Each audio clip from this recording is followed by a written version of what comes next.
बड़ी महत्वता इसके, इसकी बोल्डता बड़ी प्रबल है। इसको साधना और इसको ले जाना शिव के दरवाजे पर, शंकर की चौखट पर प्रणाम करा देना, ये बड़ा बड़ा विचित्र है।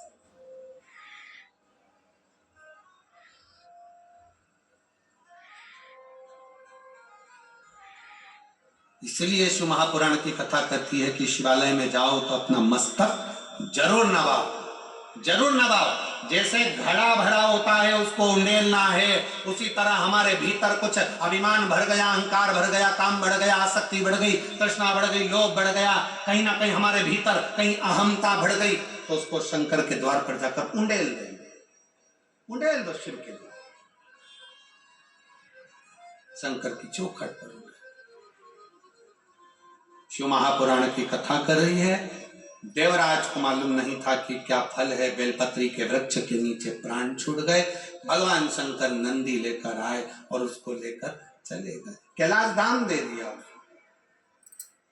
फिर बिंदु ब्राह्मण है, चंचुला देवी उसकी पत्नी है। बिंदु जल में डूबकर मर गया तो प्रेत की योनि में पड़ गया। प्रेत योनि से मुक्त कैसे? चंचुला देवी ने पार्वती मैया से पूछकर शिव महापुराण की कथा का वाचन किया। तुमरुका जी ने कथा को वाचा। तुमरुका ये नाम कोई साधारण नाम नहीं है। तुमरुकेश्वर महादेव, शंकर भगवान के एक ऐसे भक्त तुमरुका जी, शंकर भगवान के एक ऐसे भक्त तुमरुका जी जो शंकर की अविरल भक्ति में सदा समाहित होते हैं, जिनको बेल पत्र का वृक्ष, बेल पत्र की वाटिका, बेल पत्र का सुंदरता सदा उनके भीतर समाहित रहती है। अभी कुछ दिन में आप लोग जब,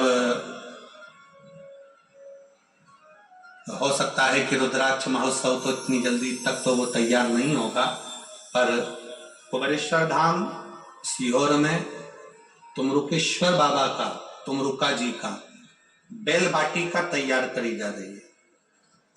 जिस बेल पत्र की वाटिका में तुमरुका जी विराजमान रहकर भगवत भजन करते हैं, पूरे भारत में ऐसी जगह नहीं है जहां आपको तुमरुका जी का दर्शन बेल वाटिका में होगा।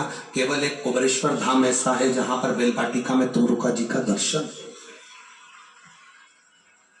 जहां बेल वाटिका में तुमरुका जी का दर्शन आपको होगा कि बेल वाटिका में तुमरुका जी कहां विराजमान, कैसा उनका भजन, कैसा उनका तप, कैसी उनकी साधना, वो बेल वाटिका में। पूरे भारत में पहला ऐसा स्थान होगा जहां बेलपत्र के वृक्ष के नीचे तुमरुका जी के एक एक स्वभाव का दर्शन आप और हम कर सकेंगे। बेल वाटिका, बेलपत्र के वृक्ष के नीचे शिव तत्व की प्राप्ति। तुमरुका जी कथा को कहते हैं, भगवान शंकर और पार्वती ईश्वर जी और गोरा जी बनकर कथा श्रवण करते हैं। ईश्वर जी गोरा जी पधार रहे हैं, जोरदार ताली बजाकर स्वागत करें ईश्वर जी गोरा जी का बड़े भाव से। आज कथा का प्रथम दिवस यहाँ पर विराम की ओर जा रहा है। कल कथा का द्वितीय दिवस आप और हम द्वितीय दिवस की कथा में प्रवेश करेंगे। आप सभी को बहुत बहुत आनंद हो कि आप सब, आप और हम मिलकर इस पवित्र कथा को रायपुर की पवित्र भूमि पर श्री कमल जी देवांगन, श्रीमती सरला जी देवांगन परिवार द्वारा